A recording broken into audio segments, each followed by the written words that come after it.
Hi all, and welcome to today's webinar, Navigating Difficult Personalities in the Workplace. Thank you for taking time out of your day to join us. My name is Sarah Baker, and I'm the Associate Director of Professional Development here at Emory's Office of Alumni Engagement. I'm joined today on campus by Dr. Trice Glenn, who's a 2012 graduate at the Candler School of Theology. If you're just tuning in for the first webinar in this series, Dr. Glenn has joined us to create a four-part series of webinars throughout the year that touch on a variety of professional development topics that intersect with health and wellness. Today's webinar is the last installment of the series, and if it's your first time tuning in, don't worry. All of Dr. Glenn's previous webinars are recorded and archived on the Emory University YouTube channel. We have a career webinar playlist on this channel with 100 webinars presented by alumni experts and career coaches on a variety of professional development topics. I'll send out a follow-up email after this webinar with information on how to access today's recording, as well as the past webinars in Dr. Glenn's series. Thank you to those who sent out questions in advance of the webinar. We saw a lot of interest in the subject, and Dr. Glenn has incorporated some of your questions into her presentation today. We will also leave time at the end of the webinar for Q&A. I have the questions that were submitted in advance, but please don't hesitate in asking additional questions during the Q&A portion as they come up. You can submit questions through the Questions tab on your GoToWebinar control panel. And I'll also provide you with Dr. Glenn's contact information so you can reach out to her following the webinar and check out the great content she provides on her webpage. Now, before I turn it over to Dr. Glenn for today's presentation, let me tell you a little bit more about her background. Dr. Trice Glenn is a duly trained pastoral counselor and licensed professional counselor. Her clinical training has emphasized the integration of theological and psychological theory into responsible clinical practice. She is an adjunct professor in contextual education with Candler School of Theology at Emory University. Dr. Glenn has previously served as adjunct professor in Pastoral Care and Counseling for McAfee School of Theology at Mercer University.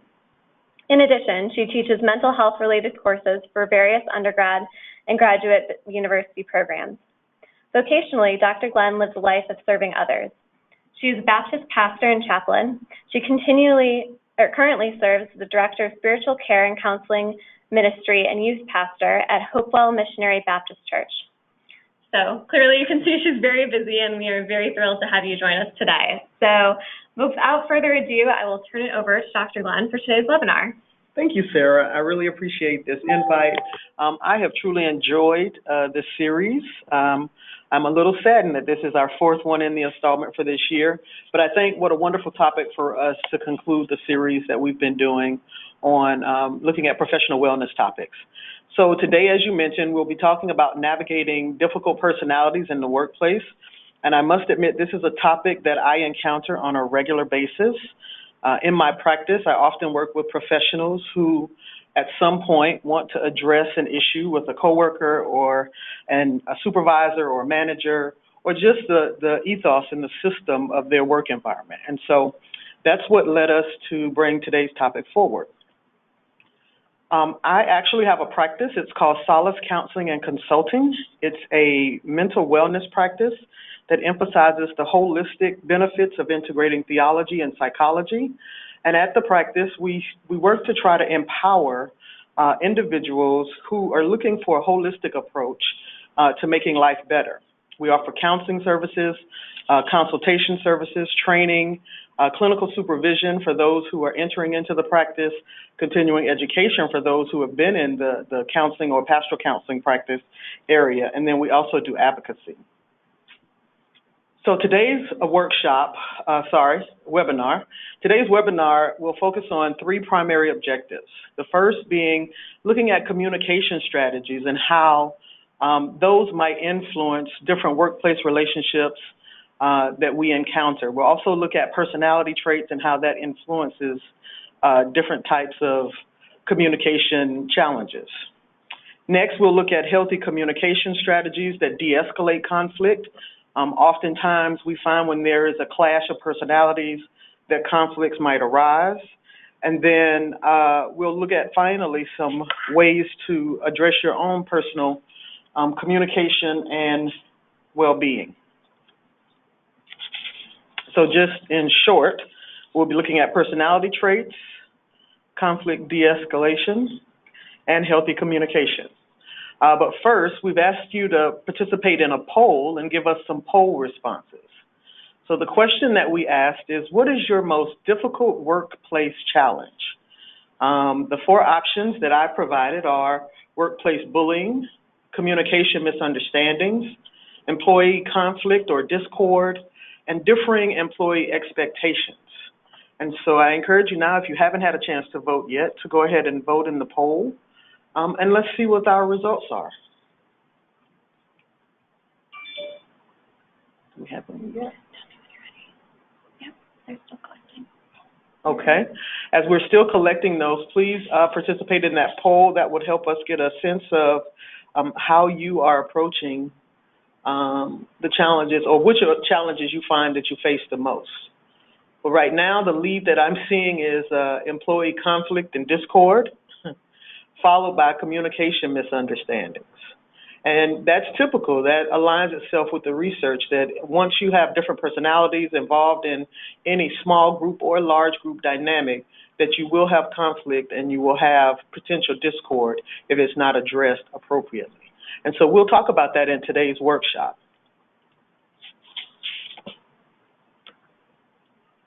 So as we're moving forward, we're going to begin with discussing personality traits. But before we do that, let's talk about what types of personalities often present group dynamic challenges in a work environment. There's several personalities that we might be familiar with because sometimes they make themselves known in a workplace. One of those is someone that might be considered the know-it-all, the extreme gossiper, the unqualified supervisor, the micromanager, the constant complainer, the martyr, the backstabber, someone who uses blunt communication, the unproductive coworker. I won't use the term slacker, but it's the person who's not necessarily motivated to make sure all the work gets done. Sometimes there's an idea poacher or the procrastinator. And finally, there's the bully.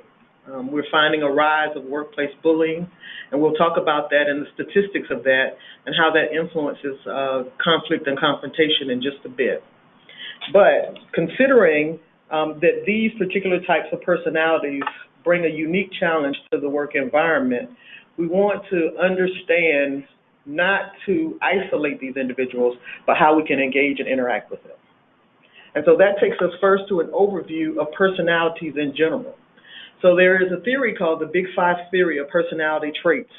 And basically it looks at different factors that we all encounter to some degree in the formation of our personality. And these traits we exhibit along a spectrum. So perhaps we may have more or less of these particular types of traits, but that these are typically core factors that would make up everyone's personality.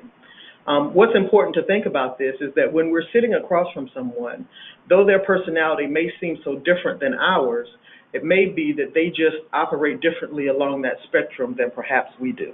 So it's good to look at it as an overview. So the first one is openness.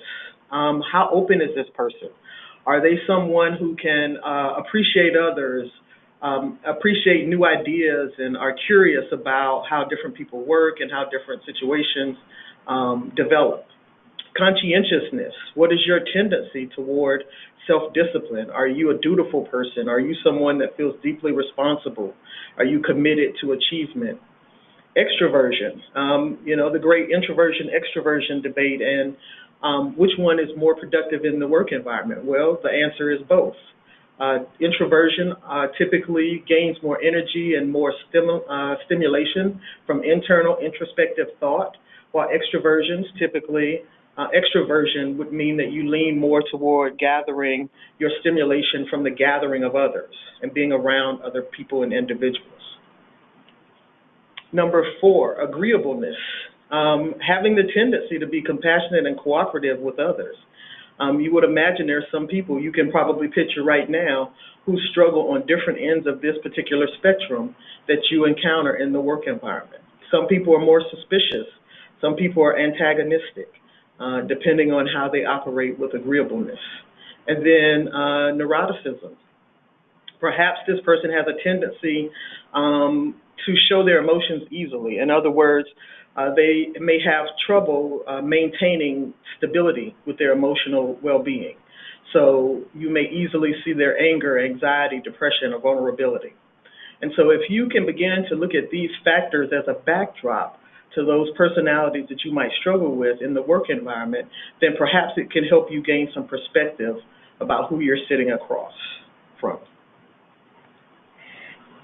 So Dr. Len, as we're talking about the personality traits here, we did have a question come in earlier on whether you had any tips for how to work with someone with a completely different style than you. And I think that's a healthy question to ask. I think one of the things that might be helpful for you whenever you're recognizing that this person operates differently than you do is, one, to do your self-assessment and see what are these key factors that are different between us. Is it an issue of being open and sharing? Is it an issue of agreeableness? Are we perhaps mismatched in a way such that's truly important, or is it just that our personalities are different in the way that we function in the world? Can we accomplish the task together with our differences, or do we need to resolve some type of conflict to make sure that we both understand how those differences will work to reach our goal? So it's really important to acknowledge what your personality style is, what are those things that make you alike and different from the other person's style, and whether that's just your personal comfort level or whether it is disruptive to the work environment that you have. Okay, that leads us toward something that's inevitable anytime you have a collective of different personalities in any work environment, and that's conflict. Conflict is one of those things that is inevitable, and it is bound to happen anytime you have personalities that see situations differently, operate differently, approach situations differently. And so it's important for us to embrace the fact that it is unavoidable. Conflict will happen, but it doesn't always need to lead to something that's disruptive. If it's managed effectively, it can be helpful. It can move a person or a group forward in their relationship. It can also help to create for some powerful synergy if mobilized. It's functional. Relationships grow through problem solving. Having the opportunity to pull something different out of each other gives you an opportunity to grow as a whole. But unfortunately, sometimes it can become challenging. When conflict becomes dysfunctional, that's when feelings get hurt. We have a potential for crises and distress. Relationships get broken. There's distance, there's isolation, and sometimes that triggers us responding in ways that are unhelpful and unproductive in the work environment. And so managing conflict is the key to having harmony in your work environment. So, what are some options? Well, there's several choices in how you handle conflict. You could try to avoid it, but likely that's not going to work. So let me give you 5 different choices that you perhaps could look at. So sometimes we consider conflict to be a battle. And when we look at conflict as a battle, that's when we get into territory and we try to decide who's going to win the battle. Well, you might imagine that anytime there's a winner, there has to be a loser, and that's not going to help you establish a solid relationship. So there's one approach that's considered the win-lose approach. This is about power. This is about me using my power to win whatever this conflict is so that I feel like I've won something over you. The challenge with that is you've lost. And so now we have a dynamic where that's created tension between us. In similar fashion, sometimes we choose to lose in a conflict, thinking that we'll save our win for another day, a more important topic, kind of save that battle for another time when we have something more to gain. And that way you lose and you allow the other person to win. Well, sometimes that can have unintended consequences. Sometimes that can paint you as a person who's not able to stand up for themselves or create a dynamic where you never get that second chance to get that thing that's important to you. Then there's the lose-lose. This is the butting of heads. This is when everyone just uses their power to try to make sure the other person doesn't win. This one is the one that you usually think of when you think of inter-office conflict. The two rams butting heads trying to make sure that no one loses ground. Well, as you can imagine, there is no real winner in that. Therefore, usually the issue goes unresolved and it just continues. The one that's most common and most people are aware of is compromise. We hear compromise in our common everyday language and vernacular. Compromise involves both of us choosing to sacrifice something in order to come to some mutual agreed upon decision. And compromise does have its benefits. You can quickly resolve situations if you're both willing to sacrifice something to get there. But what I would like to propose to you is the final choice that I think is better for you, which is the win-win. The win-win, I will tell you, though, requires more psychological and more time investment. The win-win requires that you both mutually articulate what your needs are, and you sit together to work to figure out what it would take and what it requires to find a solution that meets both of your needs. Now, that is the ideal and that is the goal. And so if you can go into your conflicts with that goal, the idea that you both can win, and you're willing to do the investment that it takes to make sure that you both have a stake in this conflict resolution, then chances are you'll have a healthier outcome and one that will be more productive on the other side. So what does win-win look like?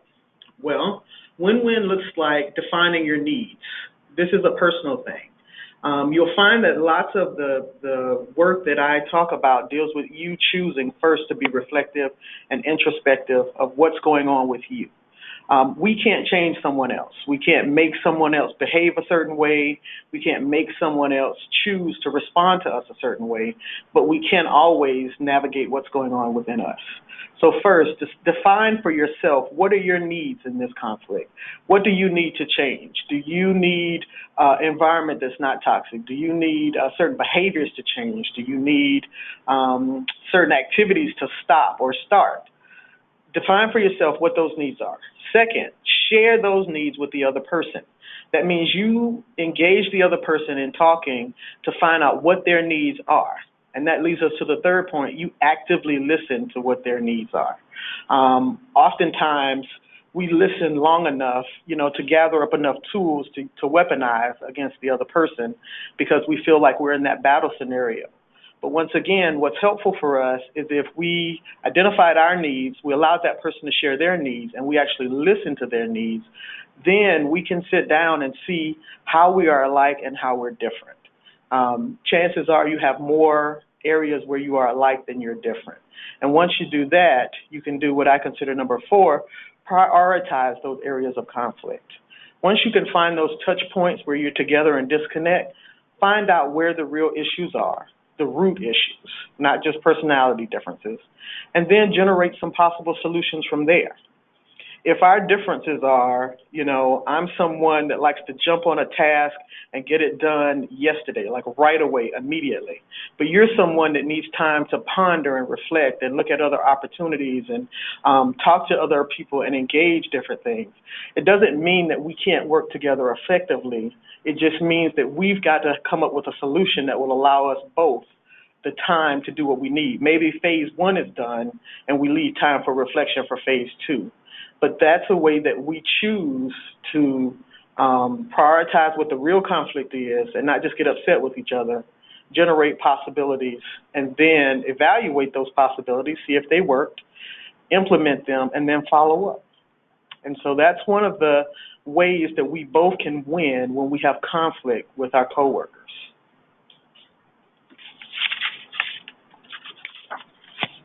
All right. I have a question for the room. And I think Sarah will be able to read your responses. How do you identify when conflict becomes confrontational?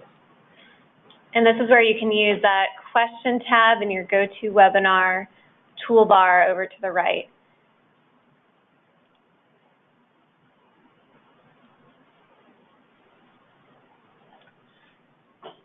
This is one of those areas that we often don't have a clearly defined idea about is when is the conflict a confrontation, and when is it merely just a disagreement? So Shree says when it starts to feel hostile. Jesse says when it becomes emotional. Okay. I agree with both of those statements. Confrontation, by its definition, is when there is a reaction or a response that's hostile in nature, or it's extremely argumentative. In other words, the intent is to harm. That's when something that was simply a disagreement or differences becomes something that's threatening. And so it's really important for us to recognize that a threatening environment is not a healthy environment. And so I want to bring up for you that there was a survey done on workplace bullying by the Workplace Bullying Institute in 2017. They defined workplace bullying as repeated mistreatment or abusive conduct to someone else. So that included everything from threatening to being intimidating, humiliating a coworker, intentionally sabotaging them, or even providing verbal abuse to them. And so when they surveyed over 2,000 professionals, they found that 19% of the Americans surveyed said that they've suffered from abusive conduct at work. Another 19% said they've witnessed abusive conduct at work, and 63% were aware of workplace bullying and how often it happens. And so it is an issue within our work environments that conflict is becoming confrontational when not handled correctly, when not addressed appropriately. There are some ways to address workplace bullying. First, set clear rules. It's really important to have boundaries about your own personal space, but also boundaries about your intellectual property, boundaries around your emotional and psychological space that you can clearly define. If someone is attempting to threaten you or manipulate you and abuse you, it's really important that, one, you articulate that this is a line. That if you can articulate this is a line, that is going to create a situation where that person has to at least acknowledge that it was communicated to them. Now, they may still try to cross that boundary, but at least they are aware of it. Sometimes in a new environment, someone will choose, rather than make waves, to just allow certain behaviors to continue. But what that does is continue to communicate that it's okay that I respond to you this way. So it's really important that you set those rules up front. 2, record and document. This is the classic.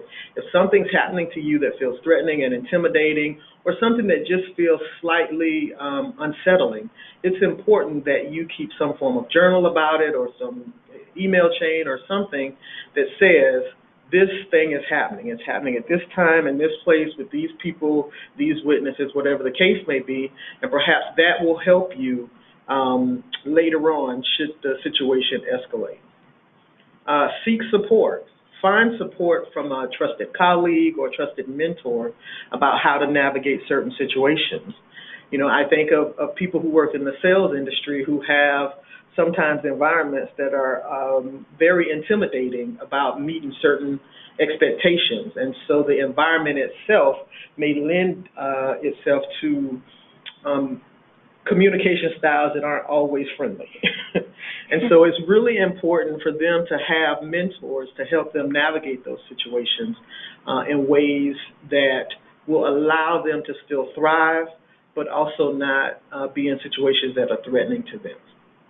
Lastly, most of us don't like to think about this option, but if you've done the recourses, you've done what you know to do, you've reached out for resources, and those aren't effective, then perhaps leaving is the option for you. Your mental and physical well-being is the most important thing you have, and you have to value that. If you've gone through the channels, you've talked to management or supervisors or human resources or whatever that you've been through, and you find that you don't have a recourse and that the issues haven't been addressed properly, then you may want to consider finding a new environment to work in. Perhaps that one might not be the best fit for you. One thing I will add that the information in this webinar is not meant to be considered professional advice. This is information. I always encourage you, reach out for an actual professional. You can reach out to myself, who's a consultant and a counselor. You can reach out to someone else that might have the expertise in this area to truly guide you through this process. But know that it's important, if you don't feel that you have the tools to navigate the situation effectively, that you reach out to someone who can help you develop a strategy that works best for you. Okay. Diving into confrontation a little bit more. So confrontation can be escalated or de-escalated, sometimes based on our own responses. It's really hard to manage our responses when someone triggers something that makes us feel defensive. If it makes us feel threatened, then we want to react immediately. One of the things that I think is more important is for us to learn ways to respond, because then that gave us an opportunity to process what's happening and look at a way that our response can minimize the escalation of further disruptive behavior. Our nonverbals are important to pay attention to. Sometimes it's our own posture, our facial expressions, the way that we aim our physical presence at someone that can escalate or help de-escalate a situation. And it's really important for us to pay attention to what those things might be doing. Okay, so how do you handle verbal confrontation, which is more typical in the workplace? Less often will you find physical altercations, but more often verbal confrontation. And so to de-escalate, the first thing, once again, is for us to manage what's going on in us, to recognize that we need to reduce the intensity of that situation by doing a self-assessment about what is escalating within ourselves, and then choosing to either remove ourselves from the situation or to find some way not to respond in kind to the escalating conflict that's happening. So do's and don'ts of de-escalating.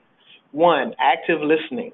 Choose to listen to what this person is saying across from you to actually understand, what they're trying to convey to you. 2, in your responses, manage your own tone of voice. Are you meeting them tone for tone, or are you choosing to lower your tone? Lower tones de-escalate more often than higher tones. If you are anxious about something, typically your voice is going to go up and your voice will elevate. But if you choose to lower your voice and speak calmly and softly, then that is more likely to de-escalate a situation. Your body language, choosing not to build up in size, not to shrink, but not to build up in size. Because sometimes, and that may be a term you're not familiar with, but basically choosing not to use your body in a way that might seem as though you're about to threaten someone else. Don't become defensive if you can manage that in the moment. Respond selectively. This is really key because often we want to respond tit for tat, and that typically will escalate a situation more rapidly.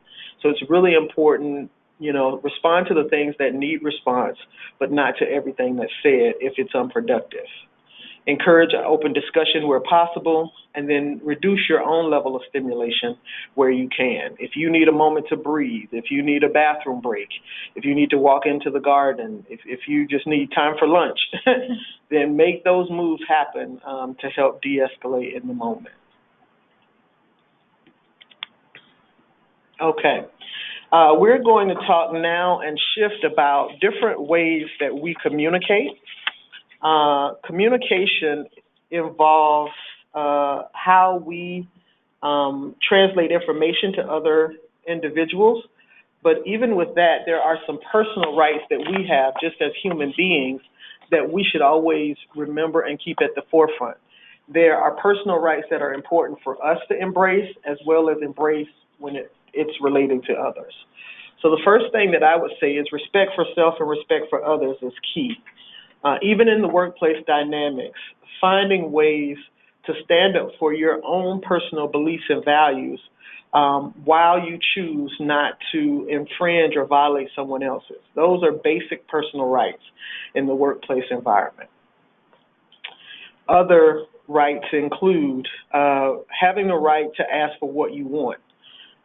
Wherever you are, you can do that. You should be able to at least be able to articulate what you need, express your thoughts and feelings, have a workplace that's free of violence. Those are personal rights. Be treated with respect. Be able to say no when you need to. Be able to change your mind and ask questions when it's necessary, as well as be able to have your own opinion and hold it. These are things that are personal rights to who you are, and those things travel no matter what work environment you find yourself in. And so it's reminding yourself that this is core to who I am. Lots of what matters to us in our careers and in our work environments is that we don't have to portray our own personal beliefs and values. Typically, we're in an environment where we're offering something to this company or to this collective, but we don't want to betray what's important to us. And so it's really important that we remember that we do have some rights in every situation that we find ourselves in.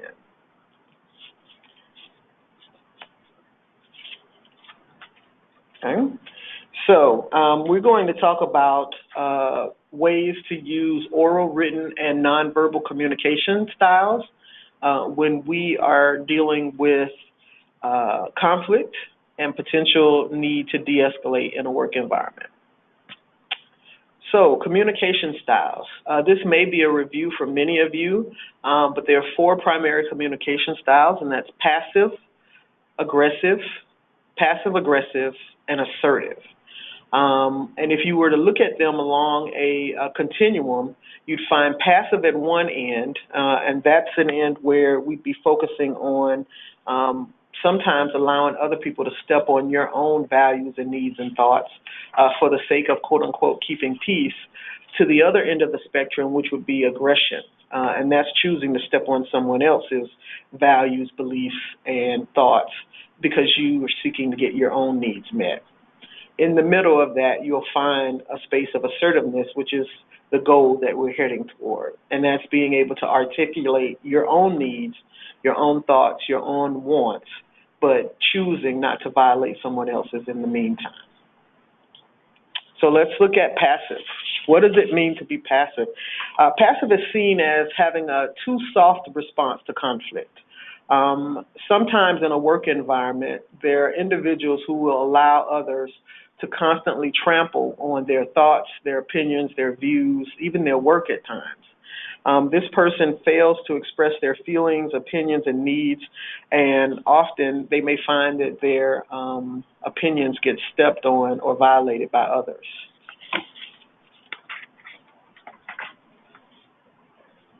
So what does it say to others when you choose to respond with passive communication? Well, it says that I don't care about me. It says that I'm not as important as you are. In other words, whatever you have is more to say is more important than what I have to say. That's why I keep deferring to you. And people sometimes do this as a way of navigating what they consider difficult situations. Other times they do it perhaps out of some history of responding in the world that way because passive communication attempts to sidestep conflict and sidestep confrontation. So, but the thing that I would communicate about all of these styles is at some point in time, we all share some of these styles. It may be in different situations, it may be in different relationships, but in some ways, we all share the different communication styles that exist. And so it's really important for us to recognize when we're allowing ourselves to be trampled on because we're not willing to communicate what's important for us and that we are equally important to everyone in the room. The next one is the one you're probably most familiar with, and that would be considered aggressive communication styles. This is too hard, too much. Often the aggressive communication style is more about the speaker getting what they want and what they need. And so they express their feelings, opinions, and needs in a way that totally ignores the rights and feelings of others. In other words, I'm getting this out the way I want to get it out, and I'm not concerned about how you receive it or respond to it.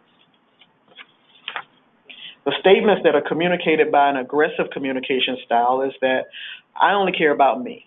I'm the important one, and you're not as important as I am. All too often when we think of workplace confrontation, we think of this aggressive communication style. Someone who talks over other people, belittles other people, uses sarcasm, sometimes is very condescending, attempts, in other words, to minimize someone else for the sake of their own ego, their own pride, or their own desire just to be considered more important than the other.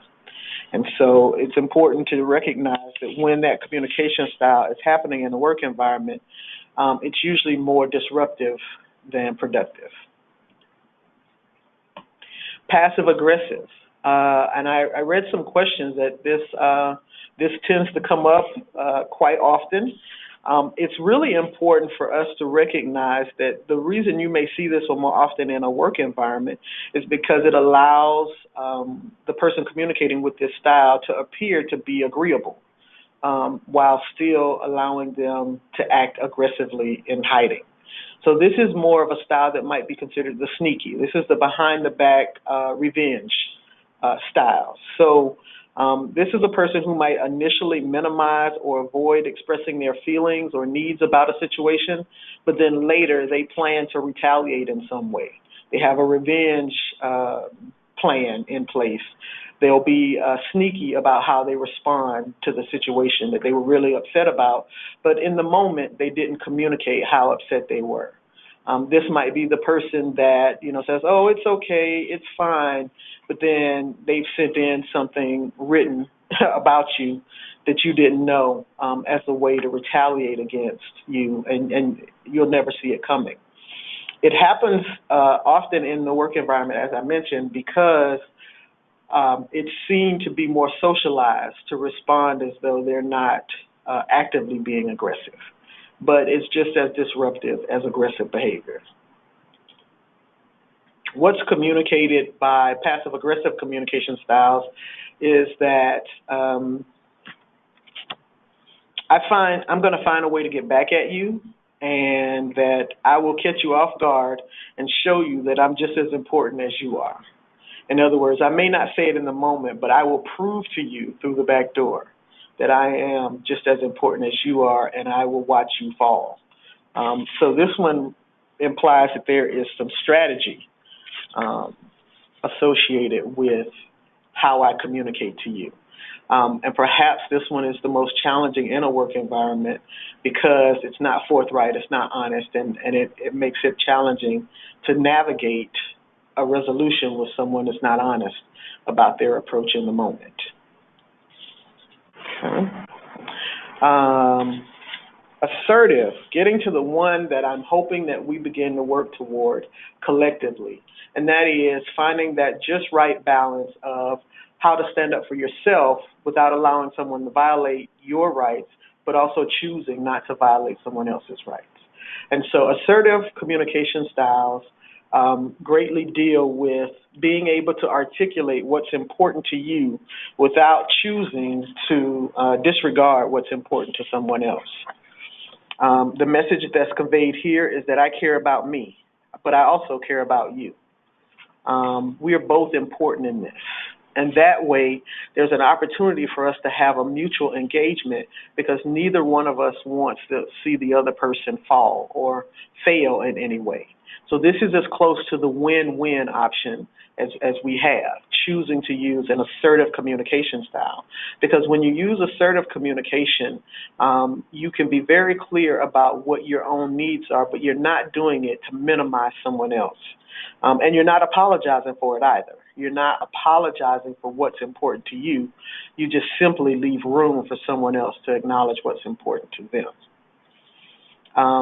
One of the ways that's most effective to create an atmosphere of assertive communication is to use I statements. I statements are statements that allow you to simply speak for yourself. We found that anytime you try to speak for someone else or accuse someone else of something else, it triggers their defense mechanisms, and they feel like they have to defend themselves against you, and that may escalate a situation versus an I statement. An I statement tells someone, look, this is what I know about myself. I communicated this way. I did this task. I see things this way. This is my perspective. You know, it's really hard for you to argue that I feel something. So it's really important for me to acknowledge what's going on with me and what's important for me. And for me to take that opportunity and not try to accuse and blame you, so that we can have a dialogue. And if both parties are choosing to use I statements, it will likely be more productive than accusing the other person with you statements and you always and generalizations like that. So just a few examples that I had here. Rather than saying something like, you make me angry when you ignore me, perhaps taking ownership, saying that I feel angry when I'm ignored. That way you're addressing what's going on with you. Another example might be, you make me worried when you're late versus I feel worried when you arrive late. And that way you're taking out the blame to the other person, the assumption about the other person, and simply addressing what's going on for you, your own thoughts, your own feelings. Okay? So just before we talk about some just positive interventions for you to navigate any type of workplace conflict or confrontation, I wanted to offer you just a few additional tips about resolving workplace disputes. They typically come up whenever the conflict has not been managed well. I would say make sure that you've allowed time for both parties to calm down before you try to address any major decision-making or to resolve an issue. Unless you've de-escalated the situation, chances are it will spin out of control and not be the productive meeting that you need it to be. Maintain a positive outlook. Anticipate that this will go well, rather than anticipating that this will be harmful or unproductive. Use your active listening skills. Consider your role in the conflict, what you might be able to do differently moving forward. If necessary, alert human resources, and at the end of the day, make sure that the goal is always toward the win-win. Last thing I'll leave you with before we open it up to questions will be positive interventions for yourself.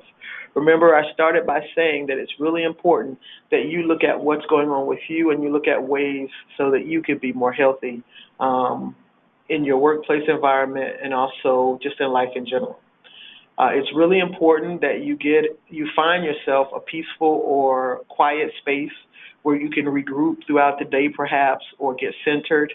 I often recommend that you either find someplace locally that you can go on your breaks, or that you go to your vehicle or someplace where you can have time to just regroup and allow yourself some space where you can just process your own thoughts, someplace that's peaceful to you.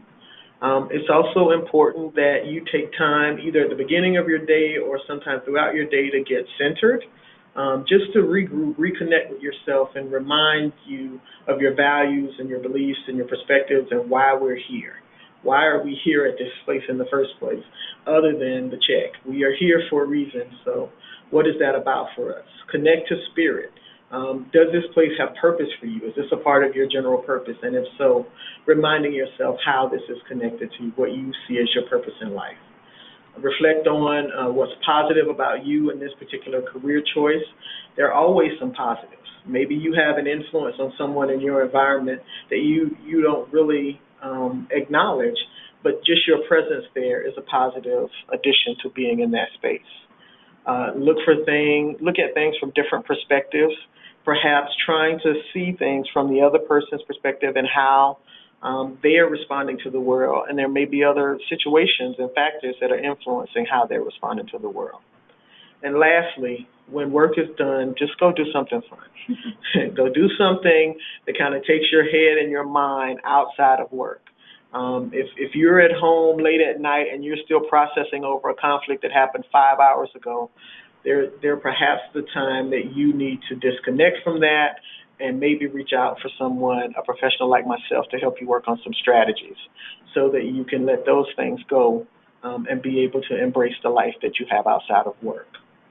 And so that's what I have for you today. We definitely want to open up for any questions that you may have, anything that you'd like for us to respond to. Thank you very much, Dr. Glenn, for sharing all that information. So we are going to open up for questions, as Dr. Glenn said, and you can use that question tab in your toolbar on GoToWebinar.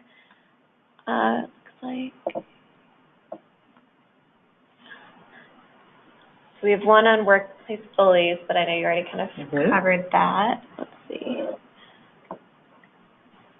We'll give people a minute to submit questions. Sure.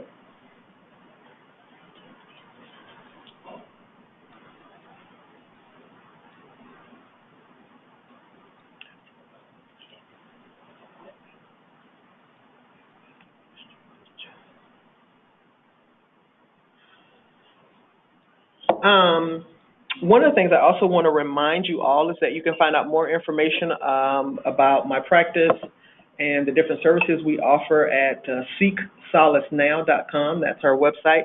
It's Seek, S-E-E-K, Solace, S-O-L-A-C-E, now, N-O-W.com.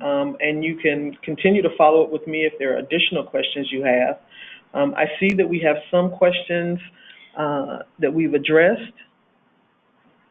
So we do have one on whether this advice and the tools that you've offered today differ if the conflict is between a supervisor and supervisee. So if there's a power imbalance, does that change any of your advice? Well, and there are other dynamics that are in play when it's a supervisor-supervisee relationship. Some of those are regulated by human resources and other governing bodies.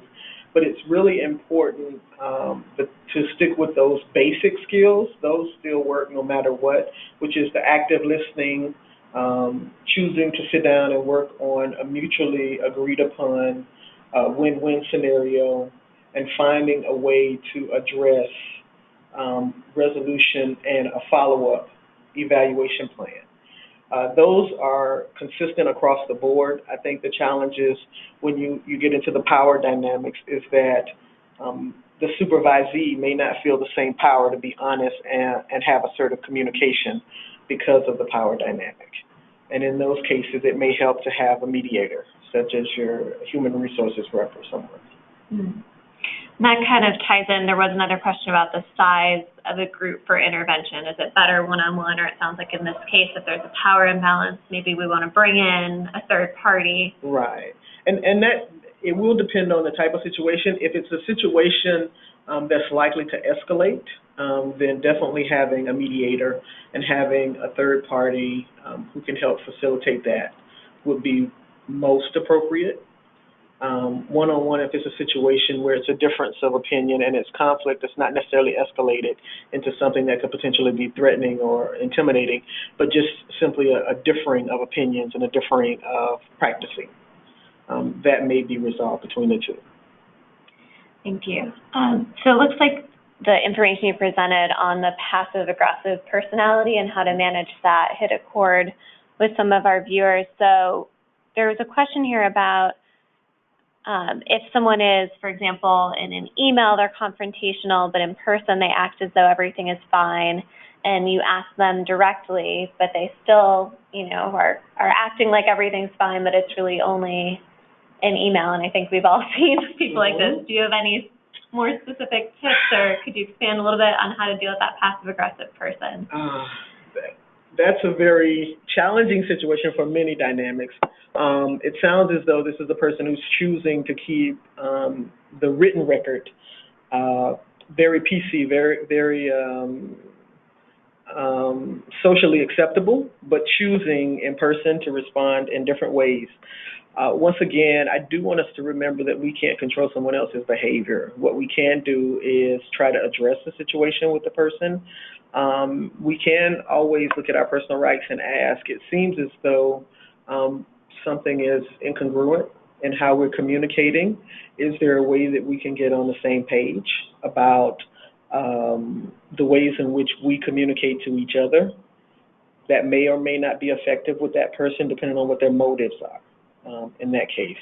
If it's a supervisor, that's a whole different dynamic, but if it's just a coworker, and once you've communicated what your boundaries are, I think in some ways you just have to maintain an awareness of what this person's operational mode is. Mm.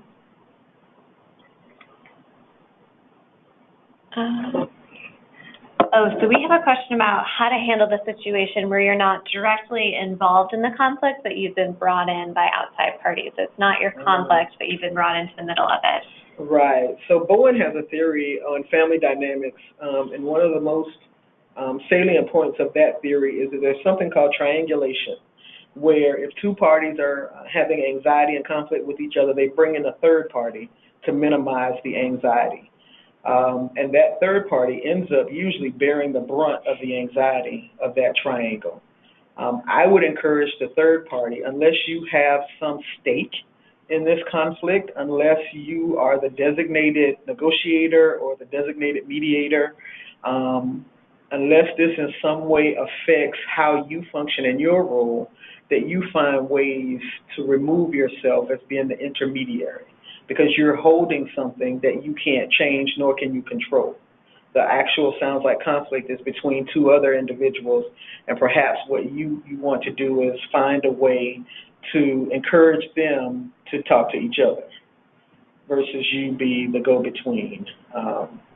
I think what happens is sometimes we want to play a peacemaker role and try to help others negotiate and navigate their own conflict. But we find that we end up holding more of the tension than they do. That makes sense. Thank you. The question here from Billy asking if there's any specific techniques you'd recommend for getting centered. So, for example, meditation or what are your there's so many of those, Billy. And not enough. There is I did a webinar in July on well-being. Emotional well-being. So I'd encourage you to go on YouTube and check that one out as well, where I talk about several different techniques. But it would be important for you to look at centering meditation or centering prayer if that's a part of your faith base. You can consider certain yoga poses. There's guided meditations. I even encourage some of my clients on YouTube. You can find guided meditations, some for 5 minutes, some for 20, some for an hour, and you can sit and listen to those with headphones even in your car. So there are ways to do deep breathing exercises. There's several different ways to get centered and go about that. But I would encourage you to just start looking at those or reach out for me later on and we can talk about that. Thank you. So we'll give it one more minute here and see if anyone has other questions.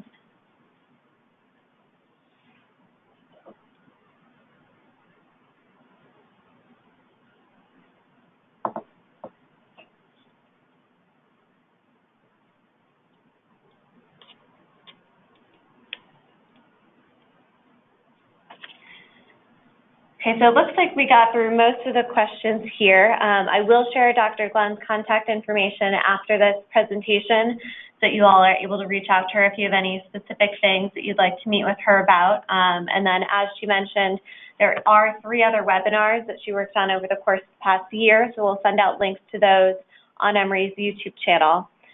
So any last things that you want to share with the group? I really encourage everyone, if you find yourself in a work environment that feels hostile or it feels threatening in some way, that you do take action. Don't minimize that. It's not healthy for you in the long term to remain in a situation that's toxic for you. Find some healthy outlets, find some resources, and ultimately take care of yourself. Thank you very much, Dr. Glenn. All right. Thank you all.